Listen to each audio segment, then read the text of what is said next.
Russian President Vladimir Putin ups the ante with missile strikes into Ukraine. The American economy hovers on the precipice of a serious downturn, and Kanye West unleashes a spate of conspiratorial anti-Semitic nonsense. I'm Ben Shapiro. This is The Ben Shapiro Show.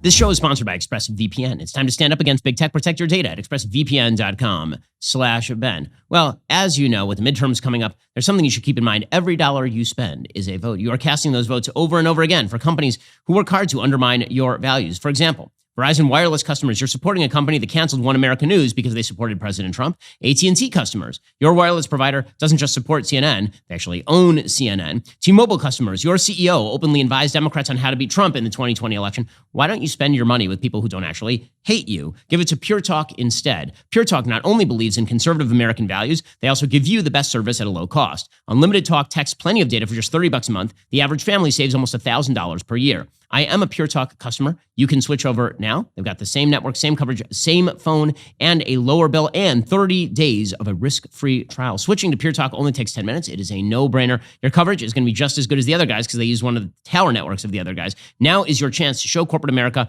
that you're done funding people who really don't like you very much. Go to puretalk.com, enter code Shapiro, save 50% on your very first month. Again, that's puretalk.com, promo code Shapiro for 50% off your very first month of coverage. Also, you may have noticed that violent crime seems to be rising in America's major cities. It's an increasing concern for a lot of people. That means a lot of people are buying guns right now. Well, it's not enough to just be a user of the Second Amendment. You have to know how to use your gun, when to use your gun, what happens after you use your gun. This is why I'm a member of the U.S. Concealed Carry Association, and you should be as well. Right now, the USCCA is giving away a free concealed carry and family defense guide and a chance to win $1,000 to buy a firearm to protect yourself and your family. 100% free. Just text Ben to 87222. In this 58-page defense guide, you'll learn how to detect attackers before they see you, what the USCCA has learned about school shootings, equipment and training basics, about the law and justice systems, how to responsibly own and store a gun, particularly if you have small children, and a whole lot more. Text Ben to 87222 for instant access to this free guide. Enter for the chance to win $1,000 to put toward a firearm to protect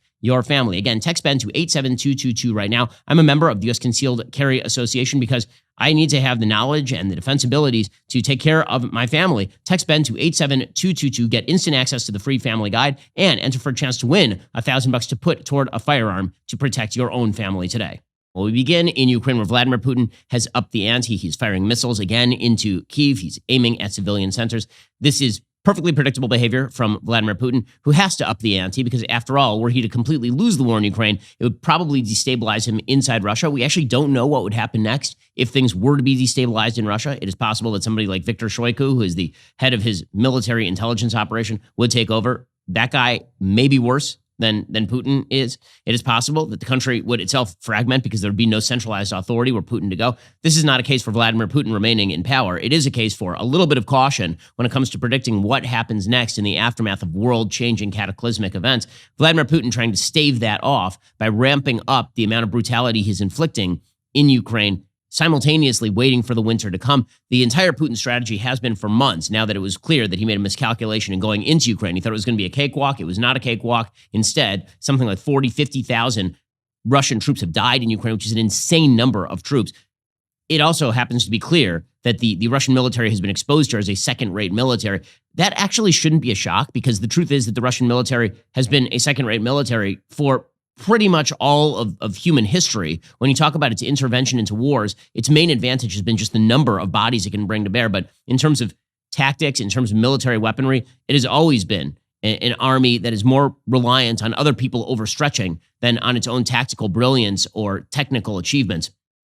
So the way that Putin is fighting this war is what essentially Putin did in Syria, which is you just knock down a lot of buildings, kill a lot of people, and get a lot of your own soldiers killed.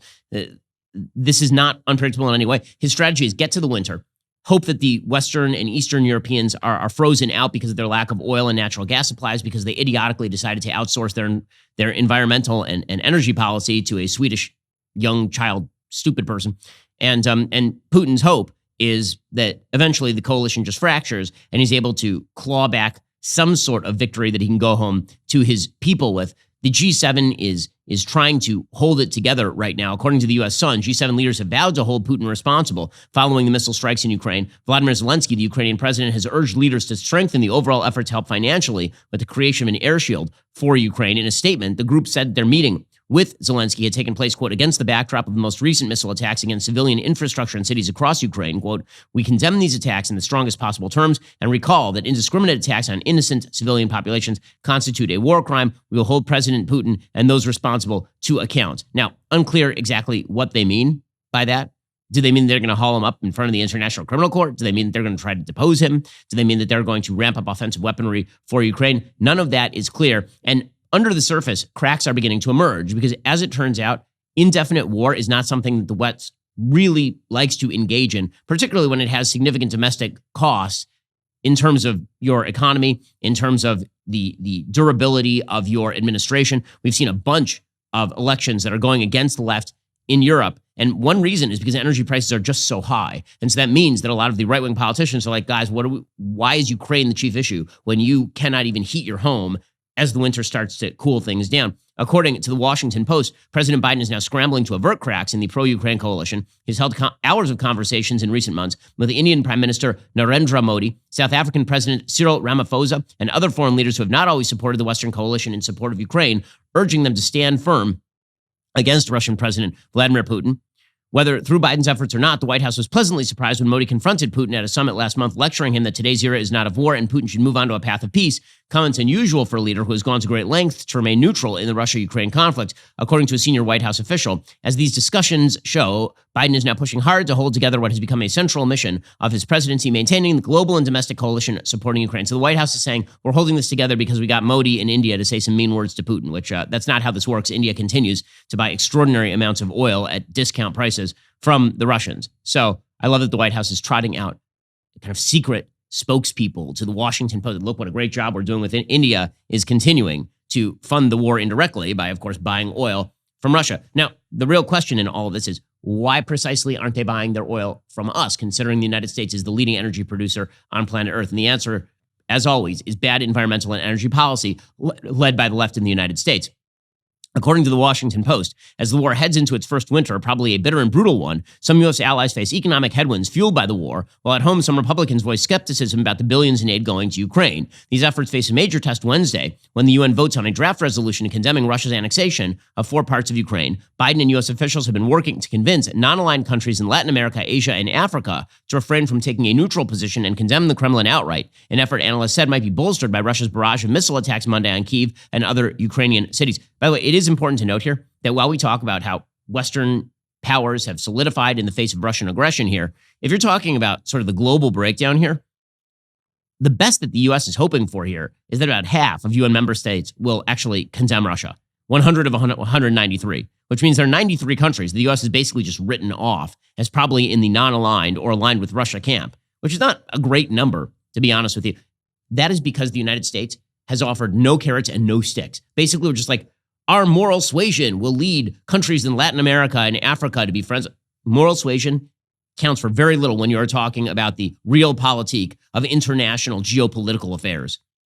Even as Biden scrambles to hold together his global coalition, cracks are showing in political support at home for the billions in aid the United States is sending Ukraine. Those fissures are likely to widen significantly if Republicans recapture the House on November 8th. Yeah, that's clear because, again, a lot of Republicans are suggesting that the amount of aid that we are providing to Ukraine, even if they're in favor of the war in Ukraine continuing because the Ukrainians want it to continue, they're saying there needs to be some sort of off-ramp here. We can't just keep sending tens of billions of dollars to Ukraine indefinitely for a purpose that nobody truly understands at this point.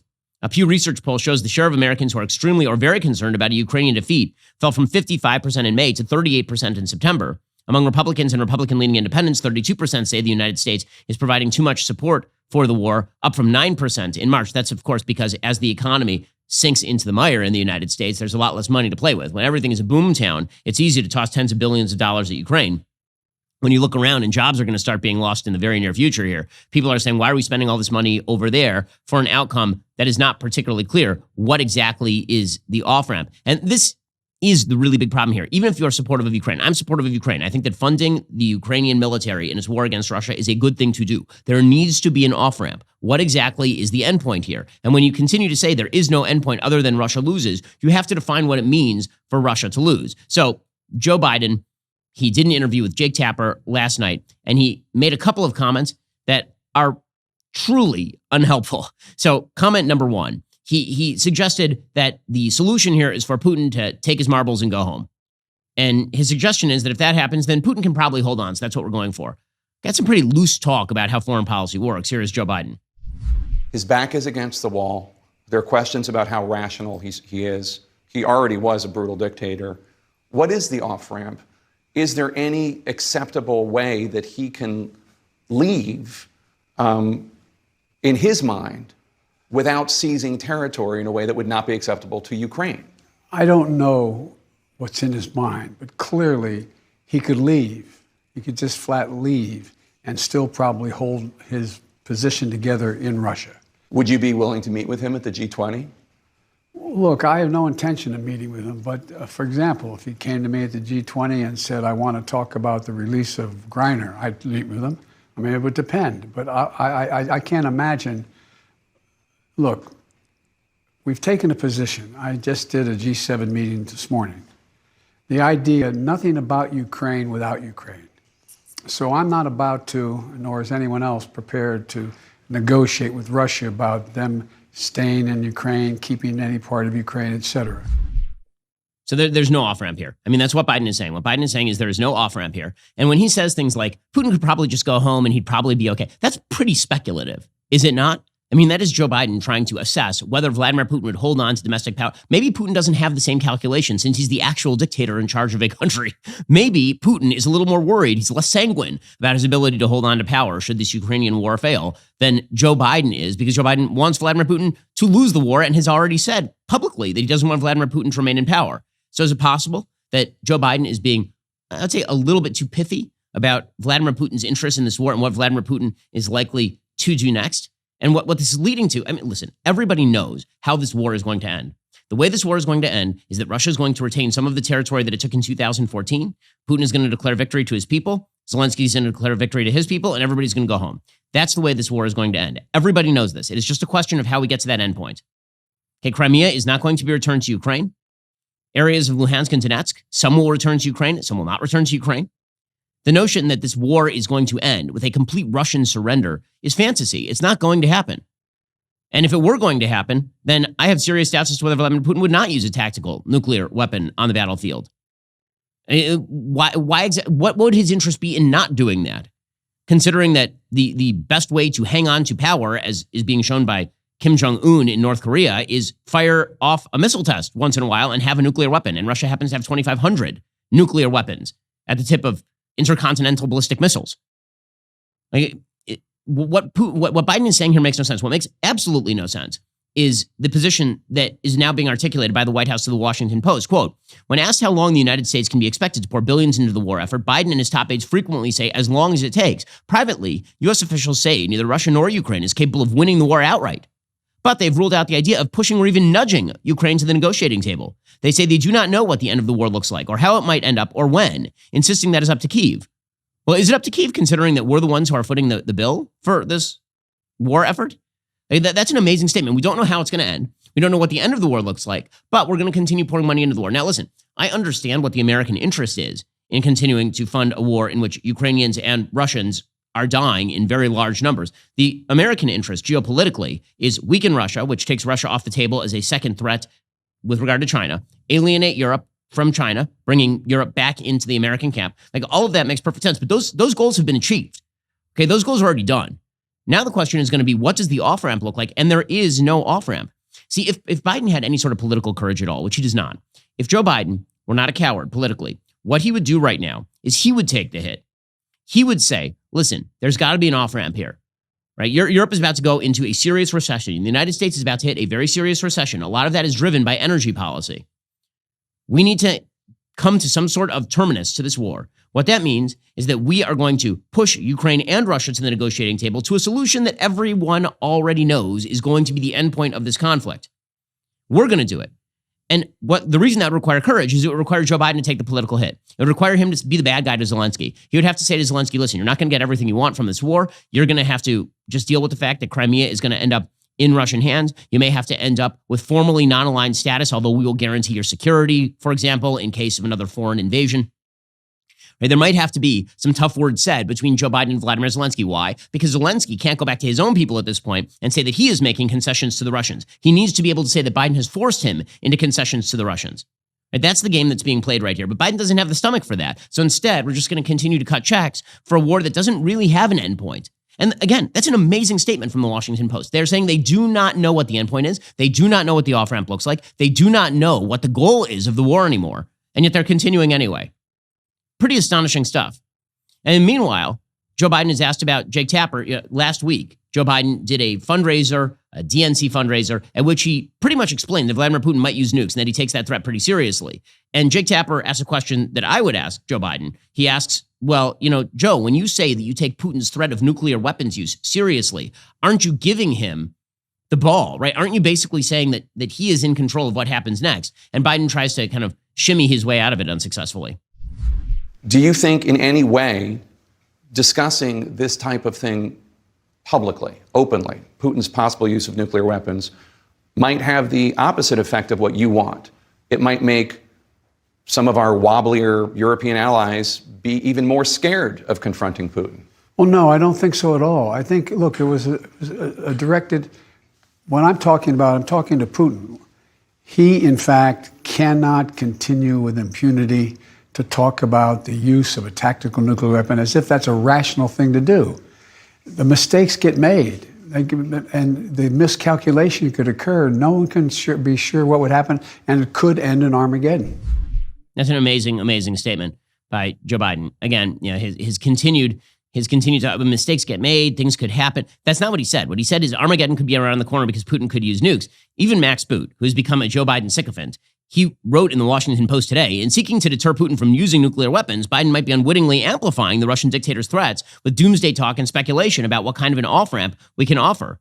On Friday, Biden mused aloud, where does he find a way out? Where does he find himself in a position that he does not only lose face, but lose significant power within Russia? He said Biden shouldn't be speculating about that in public. I mean, that is certainly correct. But again, the fact that this has turned into sort of an ideological litmus test as opposed to a situation in which we have to assess what America's interests are, that's always dangerous for foreign policy.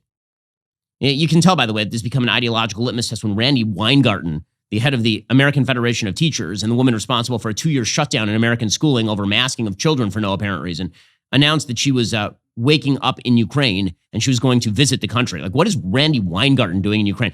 Why the placement of the Ukrainian flag in Twitter profiles alongside like the trans rights flag is pretty telling as to how this thing is polarized. It really shouldn't be polarized. I think everybody should be on the side of Ukraine against Russia in this conflict. But the fact that the greatest kind of war hawks here are now the greatest left-wingers in America should say something about the priorities. Because, again, this has nothing to do with American interests and has everything to do with the idea that Ukraine is some sort of bastion of leftism, which, again, is completely delusional. One of the funnier things on Twitter is the realization that Ukraine is a heavily Christian country. This happens every so often. People are like, wait a second, Ukraine is Christian? Why are we supporting? This sort of stuff happens on Twitter all the time. But the bottom line here is that Joe Biden and his administration are not offering any solutions here. They're just offering money, which is a dangerous game. I mean, that it's all fun and games until Vladimir Putin really feels so threatened that he uses a battlefield tactical nuclear weapon, at which point the math completely changes. And the United States is faced with the prospect of, do we put NATO planes in the air to take out Russian troops, bringing to fruition the real possibility of a nose-to-nose standoff with Vladimir Putin, not just between Ukraine and Russia, with Ukraine as the proxy, but between the West and Russia, both armed with nuclear weapons. Now, meanwhile, as that conflict simmers on the front burner, not even the back burner, the economy is on the brink. So Joe Biden admitted yesterday that we may be on the verge of a recession. He said it could be a mild recession. And then he then he dropped his cheat sheet. This is the thing he did with Jake Tapper. Again, the fact that the president is carrying around cheat sheets in interviews with friendlies like Jake Tapper is somewhat disturbing. Here was Joe Biden with Jake Tapper yesterday. We still have real problems, but look what we got done. We passed so much legislation that significantly makes a point about, for example, the American Rescue Plan. So there he goes. He is dropping the cheat sheet. So things are going really, really well. And then, of course, Joe Biden jabbers nonsensically about the things that he has done for the economy, including apparently dropping $1 trillion, million, billion, bajillion, exquillion dollars on random stuff. Here is Joe Biden not knowing what numbers are. What I ran on, I said we're going to deal with energy. Right. And the energy problem, we're going to deal with the whole notion of global warming.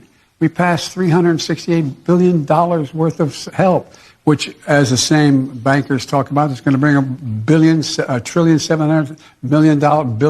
off the sidelines in investment.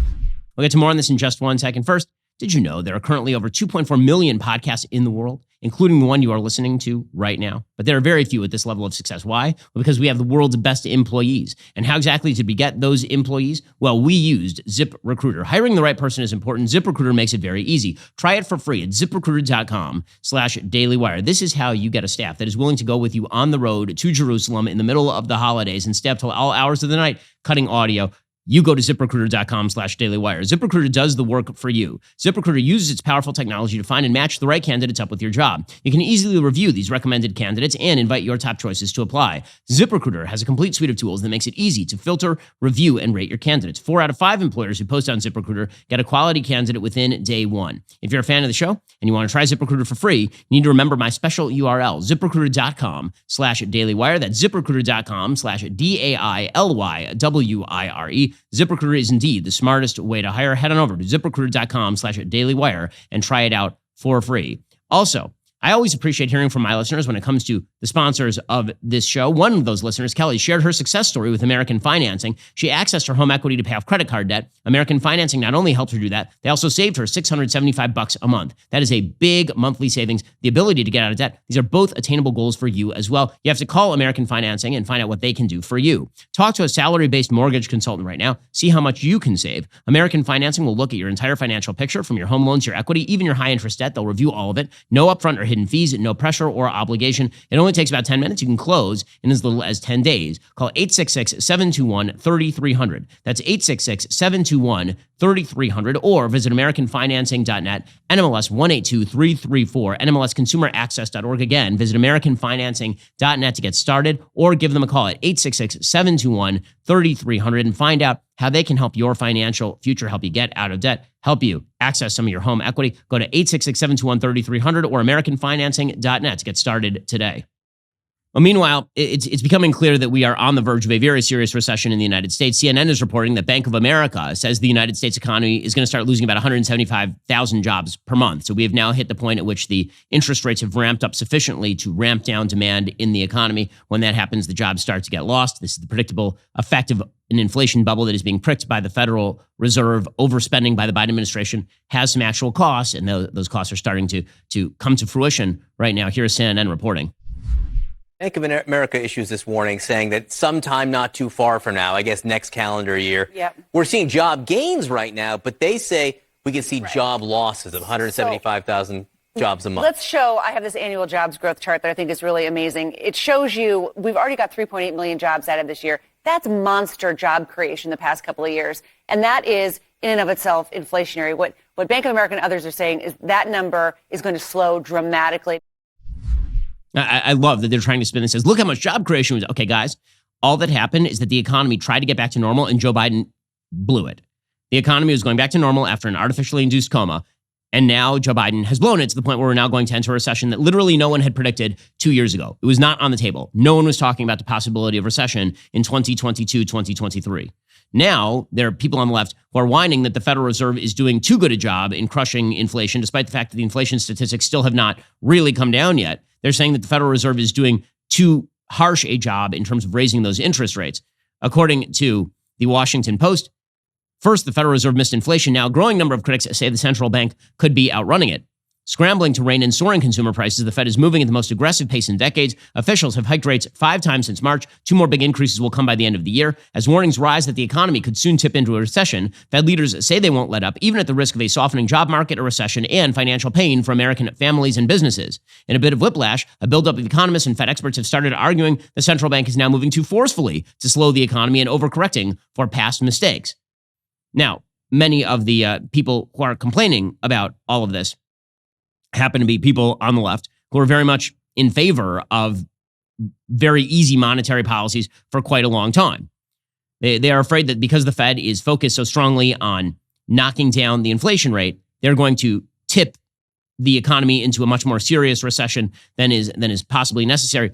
But again, this was all perfectly predictable as soon as the inflation started running out of control. I mean, as Mohammed El-Arian over at Allianz was saying, the United States kept sort of tapping on the brakes when they needed to slam on the brakes, and now we have to slam on the brakes. And the predictable effect is that everybody's getting whiplash. That is not a shock. The IMF, by the way, is announcing that the global growth forecast is going to get cut pretty significantly. The IMF predicts global growth will slow to 2.7% next year. That's 0.2 percentage points lower than its July forecast, and anticipates 2023 will feel like a recession for millions around the world. Aside from the global financial crisis and the peak of COVID-19, this is the weakest growth profile since 2001, according to the IMF, which isn't, again, that's an amazing number. We came out of COVID.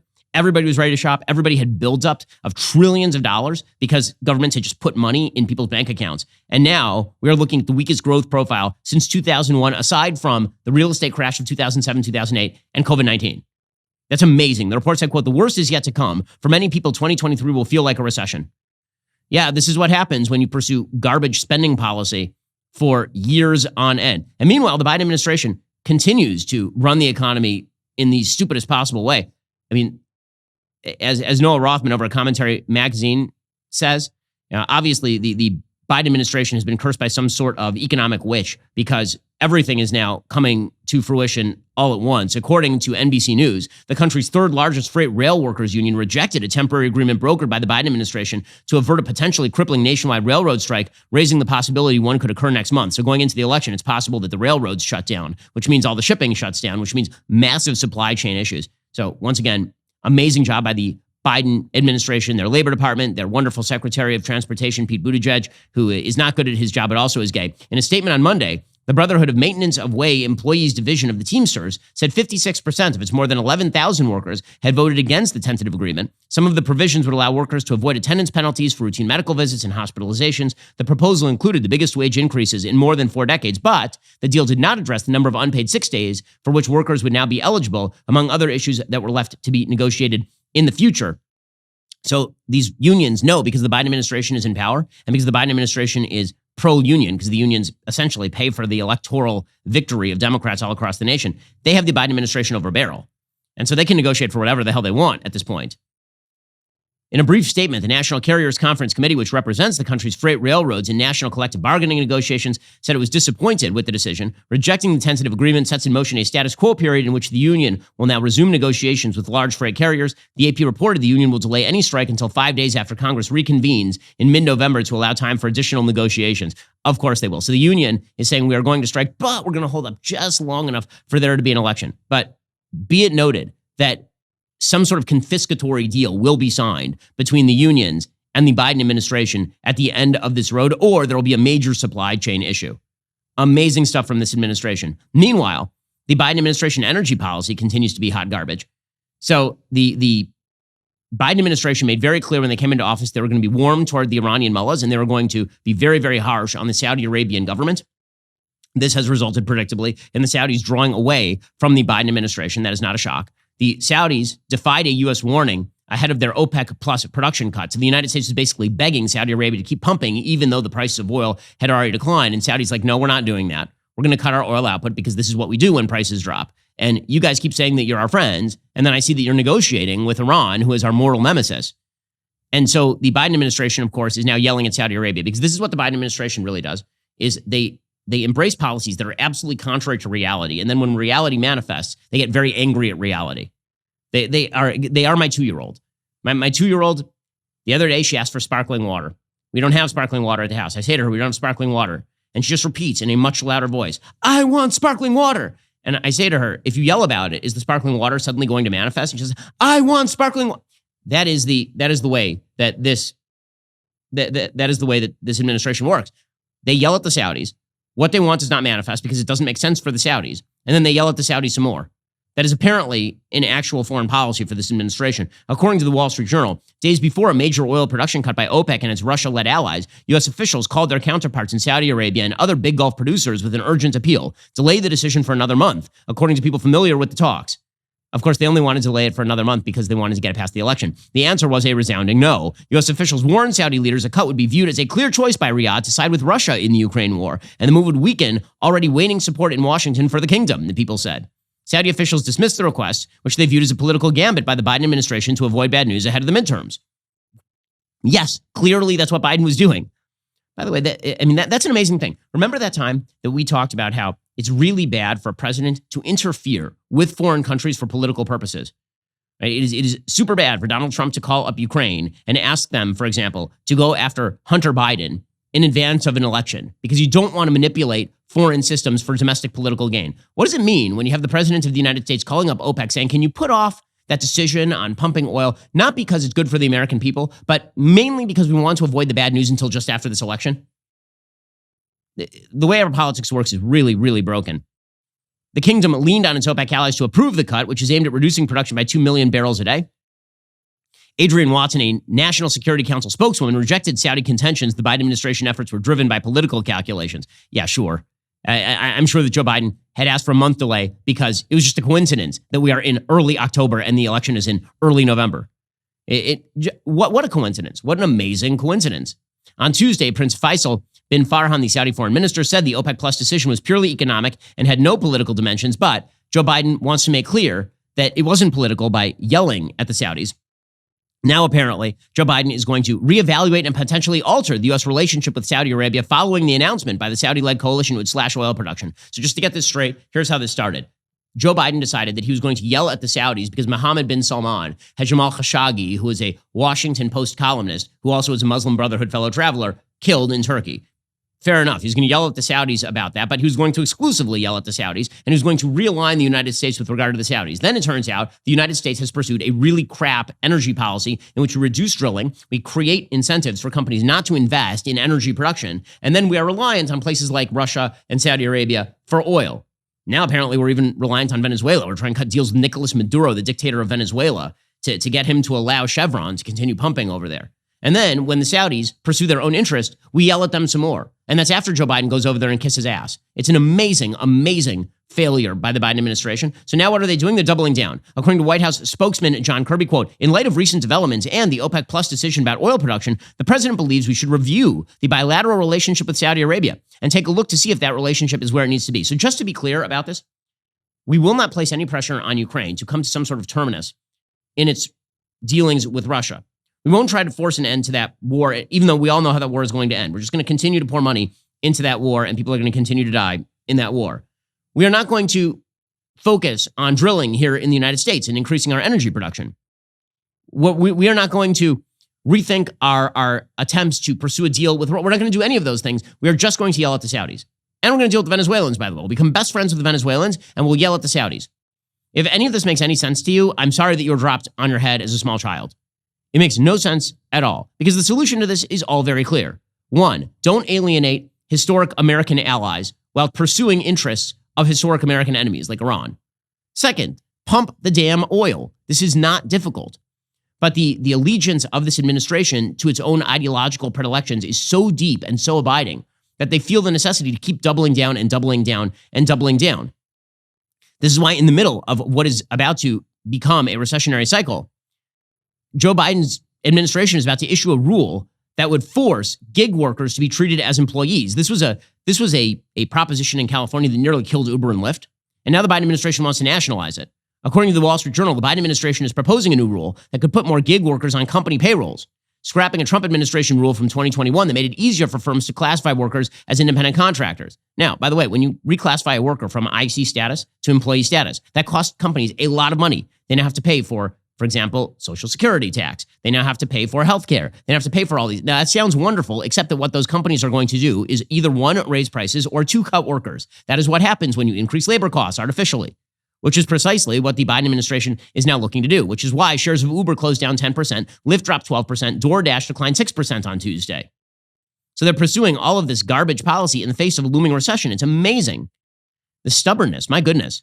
Labor Secretary Marty Walsh said, quote, we have seen in many cases employers misclassify their employees as independent contractors, particularly among our nation's most vulnerable workers. Well, their choices are going to be to be independent contractors or to be unemployed. Those are the actual choices here. Misclassification deprives workers of their federal labor protections, including the right to be paid their full legally earned wages, says this administration. Again, they seem to operate under the presumption that these companies just have a giant Scrooge McDuck bag of cash, like a giant bank vault in the back with coins soft enough to swim in, and that all they will do by reclassifying these workers to employee status is cause redistribution of those coins. That is not how economics works. But none of it matters. They're like my 2-year-old. They're just going to keep screaming that they want the bubbly water, and they want the bubbly water right now, even though the bubbly water is completely out and nobody has yet gone to the grocery store. We have a lot more coming up in just a second. First, this episode is sponsored by the Jordan Harbinger Show. It's a show I really enjoy listening to. We're fans here at the Daily Wire. The Jordan Harbinger Show features in-depth interviews with some of the world's most fascinating minds, ranging from people like Charles Koch to Neil deGrasse Tyson. He really dives deeper, does Jordan. He prepares for these. These are interviews where he asks detailed questions that really elicit the information you as a listener want to know. Jordan dives into the minds of fascinating people, from athletes, authors, and scientists to mobsters, spies, and hostage negotiators. Every Friday, Jordan also releases a Feedback Friday episode to respond to listener questions, covering everything from conventional problems like leaving a dream job to heavy subjects like helping someone escape an abusive relationship. Some of my personal favorites: he had a great talk with Dan Carlin, fascinating listening. He talked with Colonel Oliver North, with Yeonmi Park. Yeah, he really is a great interviewer, and you should give it a listen. I don't always agree with Jordan because nobody always agrees with anybody else, but what he has to say is really, really interesting. He's definitely one of the sharpest guys in the non-political interview game. He gives great advice, and again, it's a great place to learn. Search for The Jordan Harbinger Show. That's HARB as in boy, IN as in Nancy, GER, in Apple Podcasts, Spotify, or wherever you are listening right now. Also, back in June 2020, Candace Owens took to social media to question the narrative about George Floyd. Took a barrage of criticism as a result. Celebrities insulted her. GoFundMe deplatformed her as the attacks ramped up. DailyWire Plus gave her a platform to speak out without fear of being silenced and supported her investigation into Black Lives Matter. That organization raised $80 million through fundraising, but no one had ever asked where the money went until right now. Tonight, Candace Owens will reveal the truth in her brand new documentary, The Greatest Lie Ever Sold. It's exclusively over at Daily Wire Plus. I know you've been waiting for it for months at this point. Because of our members, we are able to create a thriving alternative platform and pursue the truth wherever it leads. Daily Wire Plus members defeated the vax mandate in the Supreme Court. Daily Wire Plus members helped us uncover the Loudoun County sexual assault scandal. Daily Wire Plus members empowered Matt Walsh to expose the trans propaganda outfits' practices of mutilating children in the name of quote-unquote gender-affirming care. And just over the weekend, Daily Wire Plus members caused PayPal to backtrack on its Orwellian fines for misinformation. Remember, we're speaking for you. We are fighting for your values. Free speech is our greatest weapon. With the left's iron grip on culture and the mainstream media, somebody had to step up and fill the void. You're helping us do precisely that. And you can do it again if you're not yet a member. Go to dailywire.com/Ben. Subscribe and join us today, and tune in tonight, 8 p.m. Eastern, 7 p.m. Central. Watch Candace Owens' brand new documentary, The Greatest Lie Ever Sold, exposing Black Lives Matter, exclusively at Daily Wire Plus. Okay, meanwhile, the Biden administration, again, doing a terrible job. They do rely on Joe Biden. Joe Biden said on Jake Tapper's show that he probably will run again in 2024. There's a reason for that, and that is because Kamala Harris is standing in the wings, and she is legitimately the worst politician maybe in American history. I mean, she is really, really bad at this. So she had a couple of interviews over the weekend. One of them, she condemned the busing of migrants to her home and then blamed the border policy on President Trump. That dog is not going to hunt, Vice President. Talk about political theater. I mean, playing games with people's lives, like with their lives. You know, there were mothers with sleeping babies getting off those buses. And I just think it's an absolute dereliction of duty. If you see a problem and if we agree that we need to address it, then if you're a leader, participate in a solution, right? When we first came in office, the first bill that we proposed was for a pathway for citizenship, was to fix a broken immigration system, which was broken under the previous administration. Wait, so your proposal was to make all these people citizens. I noticed it wasn't to close the border in any significant way. I love this. She's the border czar. Joe Biden put her in charge of the border. She's like, oh my God, illegal immigrants are getting off of buses in Washington, D.C., disaster area. You are the vice president of the United States. She also, by the way, said that children are our future. No one spouts platitudes with more platitudinous stupidity than Kamala Harris. It is truly an awe-inspiring synergy of a platitudinous human being saying platitudinous things. I truly believe that they are our children. They are the children of our country, of our communities. I mean, our future is really bright if we prioritize them, and therefore prioritize the climate crisis and the need to address it. If we think about our children, prioritizing the need to bring our country together, and when we continue to invest in our country and invest in those priorities, I think it's for the betterment of everyone, but certainly when we think about it in terms of the future of our children, I think we have a great responsibility. The future of our children, that's the future, will involve children who are our future. And that future will involve children who are our future. Children. The vice presidents of the United States ever. I wonder why some Democrats are running screaming from the party. That includes Tulsi Gabbard. So Tulsi Gabbard, this has been sort of predicted for quite a while here. Tulsi Gabbard, the former Democratic congressperson from Hawaii, she ran for president and smacked around Kamala Harris, as you'll recall, over Kamala Harris being a cop. Right, Tulsi Gabbard was like, you bragged openly about smoking pot and then put people in jail for weed. By the way, Kamala Harris is now saying no one should go to jail for weed, which is not what she was saying when she was Attorney General of the state of California. But now Tulsi Gabbard has announced that she's leaving the Democratic Party. Again, not a giant surprise. She's hosted Tucker Carlson's show, for example. She is, by comparison with her party, increasingly centrist/right-wing. Here was her explanation of why she was leaving her party. I can no longer remain in today's Democratic Party that's under the complete control of an elitist cabal of warmongers who are driven by cowardly wokeness, who divide us by racializing every issue and stoking anti-white racism, who actively work to undermine our God-given freedoms that are enshrined in our Constitution, who are hostile to people of faith and spirituality, who demonize the police but protect criminals at the expense of law-abiding Americans, who believe in open borders, who weaponize the national security state to go after their political opponents, and above all, who are dragging us ever closer to nuclear war. Okay, you're going to have to spot me the lie right there. Now, listen, I have significant disagreements with Tulsi Gabbard on foreign policy. I mean, Tulsi Gabbard was, I would say, rather warm toward the Assad regime in Syria. She's been on the isolationist left / isolationist right for quite a while. But her characterization of this administration as an administration with no actual goals that seems to be funding wars that don't actually have an endpoint, her characterization of the Democratic Party is increasingly animated by a sort of woke motivation structure. That's obviously true. And that is why the Democrats, I think, are going to significantly underperform the polls in about a month here. I think that the polls right now that are showing Democrats likely to keep control of the Senate, according to 538, they're saying that Democrats have about a 2 in 3 chance of retaining the Senate. I think that is not going to go the way they think that is going to go. I think the Republicans have at least a 50-50 shot of retaining the Senate at this point, maybe a 60-40 shot of retaining the Senate, because I do not think that Democrats are all that motivated to vote in favor of the kind of candidates that are being put up. And I think Republicans are incredibly motivated to vote against Democrats in upcoming elections. And one of those elections that I think is going to get away from them rather quickly here, by the way, is the Pennsylvania election. So right now, the polling is showing that election is getting closer and closer. That, of course, I've been predicting for quite a while. That would be the election between John Fetterman, who is a career useless person, who presided over the death of a small town while getting paid about $7 a year and being supported by his family until he was 49 years old, but also wears Carhartt sweatshirts and Dr. Oz. So that poll has been, that number has been getting closer and closer. The Real Clear Politics polling average now has Fetterman with just a 3.7 percentage point lead. And John Fetterman he has been disabled by his stroke. He does not have the capacity to carry on full conversations without the aid of a closed captioning monitor because of that stroke. That's not according to me, that's according to MSNBC. Here's an MSNBC reporter explaining. We had a monitor set up so that he could read my questions because he still has lingering auditory processing issues as a result of the stroke, which means he has a hard time understanding what he's hearing. Now, once he reads the question, he's able to understand. You'll hear he also still has some problems, some challenges with speech. And I'll say, Katie, that just in some of the small talk prior to the interview before the closed captioning was up and running, it did seem that he had a hard time understanding our conversations.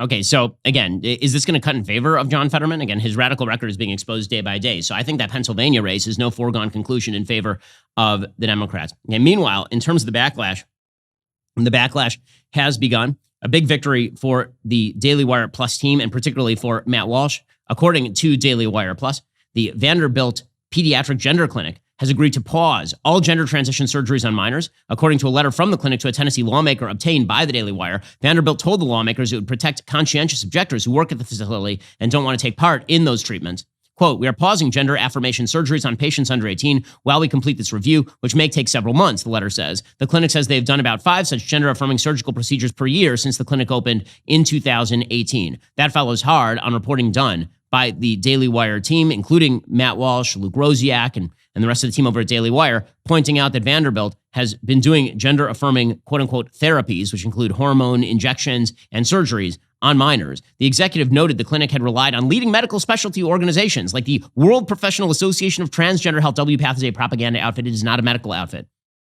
Apparently, the letter, which was written by C. Wright Pinson, Deputy CEO and Chief Health System Officer at Vanderbilt University Medical Center, said, quote, in addition, we understand this issue is likely to be taken up by the General Assembly in its next legislative session. As always, we will assure that VUMC's programs comply with any new requirements which may be established as part of Tennessee law.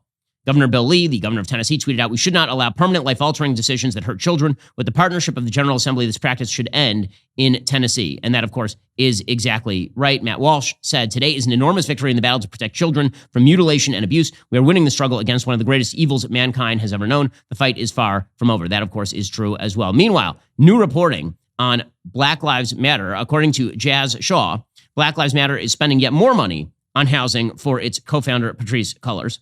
Quote, the controversial Marxist co-founder of Black Lives Matter recently completed tens of thousands of dollars in renovations at her posh Los Angeles home, including building a new plunge pool and backyard sauna, according to a new report. Patrisse Cullors, 39, former leader of Black Lives Matter Global Network Foundation, also added a children's play area for her young son outside her 2,600-foot, 3-bedroom, 3-bath house in Los Angeles' Topanga Canyon neighborhood, according to the photos. The images reveal a deep plunge pool that is yet to have water added, as well as a small shed that houses the sauna. A child swing set and covered slide is also visible in the photograph. This is a very nice house. If you want to know more about the complete waste of money and propaganda promoted by the Black Lives Matter movement, check out Candace Owens' brand new documentary that is available tonight over at DailyWirePlus.com, The Greatest Lie Ever Sold. Candace goes through everything regarding the George Floyd killing, as well as the Black Lives Matter associated movement that poured tens of millions of dollars into the pockets of people who look like they pretty much just absconded with the cash. So make sure that you check that out. I'm sure that I've seen it. It's a pretty amazing documentary. Okay. Meanwhile, Kanye West has now Kanye'd. And I say this because I speak as a person who tweeted several years ago, live by the Kanye, die by the Kanye. Kanye West is a person who says many things. Some of those things are good. Some of those things are very, very bad. And so over the weekend, while I was off on Jewish holiday, Kanye West said some anti-Semitic things. And there are no two ways about this. The things that he said are not just like a little anti-Semitic, they're very anti-Semitic.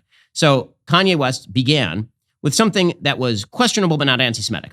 Okay, so he began with comments during a Fox News interview in which he accused Jared Kushner of cutting the Abraham Accords for money. Right? He said, quote, he made these peace treaties. I just think it was to make money. Okay, that's not necessarily anti-Semitic. Jared Kushner was a person who was deeply involved in the Abraham Accords. Politicians are routinely accused of involving themselves in particular activities in order to make money. So it's not an anti-Semitic accusation. It's wrong. I don't think it's true. I think brokering peace in the Middle East is good for everyone. By the way, even if Jared Kushner had done it to make money, which I don't think he did, if the question is, are Abraham Accords good or bad? The answer is they are very, very good. I mean, peace in the Middle East happens to be a very, very good thing. But is it anti-Semitic to suggest that Jared Kushner did a thing for money? No, Jared Kushner happens to be Jewish. If he had done a thing for money, that would not reflect on his Judaism. It could just be that he would be a guy in politics doing things for money. There are plenty of people who do things for money in politics. But there is a reaction. The reaction from some people, like the American Jewish Committee, was to suggest that this was dangerous and anti-Jewish content. Okay, and then Kanye decided that he was going to go full anti-Semitic. And the comments that he put out, they are anti-Semitic. I mean, there's no two ways about them. So it began with an exchange that he had with P. Diddy, given name. He put out a series of text messages with P. Diddy in which P. Diddy was urging him to kind of rein it in. He apparently texted him, "This ain't a game. I'm going to use you as an example to show the Jewish people that told you to call me that no one can influence or threaten me. I told you this was war. Now gonna get you some business." So basically, Jews are in control of the world. Okay, so we are now getting to pretty borderline anti-Semitic territory, right? The Jews are the ones it's the Jews. They're telling you to call me. And then it got a lot worse. So Kanye West then put out an Instagram post that reads, and I want to get the exact text of this correct because it's pretty wild stuff here. Jesus is Jew. I don't know what that has to do with, fact check true. But I don't know what that has to do with anything. Then he goes, so you might have been puzzled to this point. Then it just gets into like pretty openly anti-Semitic territory. Quote, I'm a bit sleepy tonight, but when I wake up, I'm going DEFCON 3 on Jewish people. All caps, Jewish people. And not DEFCON 3, DEFCON 3. The funny thing is, I can't actually be anti-Semitic because black people are actually Jew also. You guys have toyed with me and tried to blackball anyone who ever opposes your agenda. So again, this is an anti-Semitic trope that basically you can't say bad things about Jews, which I've noticed world history you can. I'm just going to put that out there. Like, lots of people say bad things about Jews, like, a lot. Like, it happens in fact, you can sit in Congress and be on the cover of Rolling Stone magazine and be heralded as the future of the Democratic Party and say bad things about Jews on a fairly routine basis, as it turns out. So there's that. I don't know what DEFCON 3 means. I assume he means DEFCON 3, which is a weird usage because, again, like the highest level of alert would be DEFCON 1. So DEFCON 3 is kind of like mildly alert. But DEFCON, I don't know what that is. Is that a death threat? On Jewish people, big capital letters. When he says he can't be anti-Semitic because he is black, he then went on, apparently while he was on Tucker Carlson, there were some comments that he made that were cut out of that interview, including him commenting that the real Jews are blacks, right? Which is a black Hebrew Israelite conspiracy theory suggesting that essentially the real Jews are not the Jews who have historic Jewish ethnicity. The real Jews are black Americans who are shipped over in the transatlantic slave trade. Those are the actual lost tribes, and they are replacement for Jews. This has resulted, by the way, the black Hebrew Israelites have committed terrorist attacks against Jews in New Jersey. Most recently, they attacked right outside a Jewish school in New Jersey at one point. This is like a couple of years ago. So this is all really bad stuff. Suffice to say, this is all very anti-Semitic and really, really bad stuff. Okay, sugarcoating it is stupid and counterproductive. It's bad no matter who says it. It's bad whether you're on the right. It is bad whether you're on the left. I will condemn it no matter whether it's a person on the right saying it or whether it's a person on the left saying it. I think that what Kanye West said last week about abortion was very good. I think when he says anti-Semitic stuff, it's really terrible. Period. End of story. All of these things can be true at once. I don't think that it necessitates that people pretend that he didn't say it or ignore that he said it. Again, I'm bewildered by the inability of people to hold in their mind the fact that people say good things and terrible, evil things at the same time, because that actually does happen on a fairly frequent basis. It is worth noting here that Kanye also is bipolar. The reason that I point this out is because his activity and his tweets are obviously associated with his self-stated bipolarism. I mean, it is not a coincidence, I don't think, that the same week that he is saying openly anti-Semitic stuff, he is also showing porn videos to Adidas executives during a business meeting. Right? This is not the behavior of a mentally healthy person. So here's the difference between me saying that what Kanye is doing is not mentally healthy and what the left is doing. So the left says, when he says that babies are alive in the womb, that shows he's mentally ill. Okay, that is taking a view that is held by a broad number of Americans, including many people who I think consider themselves pro-choice, that babies have rights in the womb, at least beyond a certain point, and certainly held by pro-lifers. It's taking that view and pathologizing that view. Say, oh, well, he's pro-life. That means that he's mentally ill. No, the stuff that suggests he's bipolar is the stuff where he's tweeting out incoherent anti-Semitic babble and showing porn videos to Adidas executives. There's a difference in kind here. So when I praise his pro-life views, because I think that the views are correct, that can be true. It can also be true that Kanye West suffers from, apparently, a form of manic depression. When you are in mania, you think every idea, unfortunately, I have members of my family, my grandfather was manic depressive, bordering on the schizophrenic. When people are in mania, they tend to think every idea that enters their head is a wonderful idea, and there is no brain mouth or brain finger filter, and they just put it out there into the world as though it's a genius idea.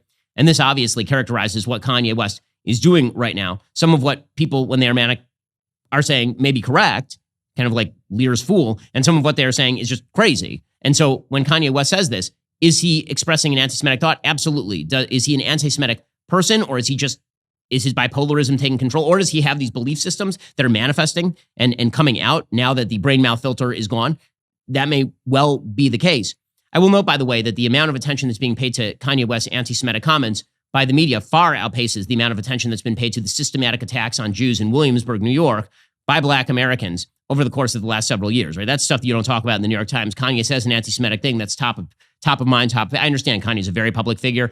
I'm not saying it doesn't deserve the attention. I'm saying the disparate amounts of attention paid by the media to actual physical attacks on Jews in New York City versus Kanye West saying an anti-Semitic thing is pretty dramatic. But again, I point out his bipolarism because it's not just me pointing out his bipolarism, it's the Washington Post. I mean, the Washington Post has an entire article titled, "What Does Bipolar Disorder Feel Like? Can It Explain Kanye's Behavior?" And the conclusion by Teddy Amanabar is, yeah, I mean, it pretty much can. Quote, the Washington Post spoke to psychiatrists, therapists, and people diagnosed with bipolar disorder and asked them what it feels like to live with the condition, how it is treated, and how much it can affect a person's behavior. Here is what they said. And they talked about therapists, what it feels like when you're bipolar. When you're manic, it feels like you have a battery pack on your back and you're always on the go. Bipolar disorders cause extreme mood swings from frenzied, manic, even euphoric highs to devastating bouts of depression. Again, I've seen it in my own family. It obviously is true. Erratic behavior can be a result of manic behavior. West admitted this in a 2019 interview with David Letterman. He said, "I ramp up, I go high. If you don't take medication every day to keep you at a certain state, you have the potential to ramp up. It can even take you to a point where you can even end up in the hospital. You start acting erratic," as TMZ would put it. Most experts agree during a manic phase, people with bipolar disorder may do or say things they later regret. An otherwise loyal partner may have an affair while in a manic state, for instance, or a person may engage in more risk-taking, use drugs or gamble, or spend money well beyond their means. Research shows that even arrest and incarceration are potential complications of bipolar disorder. So the idea that he is saying anti-Semitic crap on Instagram because he's having a bipolar episode here, I'm not sure why that would be outside the realm of possibility in any real, again, you can't disconnect his behavior on Instagram from the fact that literally last week, there was a video uploaded showing Kanye West sitting with two Adidas executives in black stools, and West holds the video up in front of these people and he is showing them pornography. I mean, we have the video. Here's what that video looks like.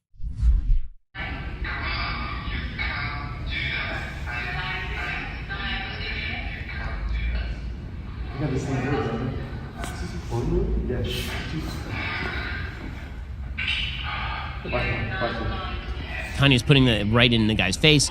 The guy's trying to avoid it. I mean, I'm sorry, this is not normal behavior. He's got a Northern European accent. And then, of course, after this meeting, Kanye West started yelling at Adidas. Right? He says at one point, he pointed to one of the team members, quote, "You guys have done wrong by the company, by the business, by the partnership. The whole concept of this video is the guy had cheated. So then the girl was like, well, I'm going to do the thing that's your worst nightmare. This is your wife's worst nightmare. Your worst nightmare is not me hitting you. Your worst nightmare is not me playing the porn. Your worst nightmare is not me screaming. We've all done this." I mean, like, I'm sorry, this is all bizarre behavior. And one of West's liaisons said, "What you're feeling right now is extreme discomfort. That's exactly the point. When someone steals this man's ideas, his creations, it's like you're stealing a child." Again, enabling bipolar behavior, humoring it, like, is not a good idea, just generally speaking. And I think that that's pretty clear that this is what's happening right here. Apparently, Elon Musk called up Kanye. He tweeted out, "Talk to Ye today, expressed my concerns about his recent tweet," which I think he took to heart. Musk's comment came after West was booted from Twitter for using the platform to express his ire toward the Jewish community. The tweet in question remained online for only an hour before it was flagged and removed for violating Twitter's rules. By the way, that's a separate question as to whether tweets like this or posts like this should be removed from social media. As a general rule, I don't believe that they should be removed from social media because, again, I think that giving social media the power to determine what is good speech and what is bad speech is a very, very dangerous power to be handed there. So I can believe all these things at the same time. One, Kanye West's views on abortion are good. Kanye West being a fan of Trump does not make him crazy. Saying crazy anti-Semitic things is a pretty good indicator that you are suffering from bipolarity in the case of Kanye West, especially when it's incoherent bipolarity. And also the enabling of that is a giant mistake on behalf of Kanye. Plus, social media should not be just taking people's posts down on the basis of incredibly vague standards. All those things can be true at once, all of them. So that is the latest on Kanye West. I assume that, at some point here, Kanye West will clarify exactly what he meant, at the very least when he comes down from whatever manic episode he's in the middle of right now. And this is not about me pathologizing. This is about him openly saying what his mental condition is and diagnosticians diagnosing that mental condition. it doesn't excuse anti-Semitism. It doesn't mean anti-Semitism doesn't exist. And it certainly doesn't mean that the ideology that he's speaking on behalf of, which it seems to be Black Hebrew Israelitism, is not pernicious and terrible. It is. But I think that it's worth talking about the issue in its, I would say, most nuanced fashion, not the issue of anti-Semitism, which is anti-Semitism, but what is going on inside the head of Kanye, which is what happens when you start attributing motives to people. You actually have to examine what the circumstances are in which they are saying things. And we don't treat everybody the same depending on what their mental condition is when they say things. So sympathy for people who have bipolarity, no sympathy for anti-Semitic statements, I think is a fairly decent rule when it comes to situations like this one. All right, we've reached the end of today's show. We'll be back here tomorrow with much, much more. I'm Ben Shapiro. This is The Ben Shapiro Show.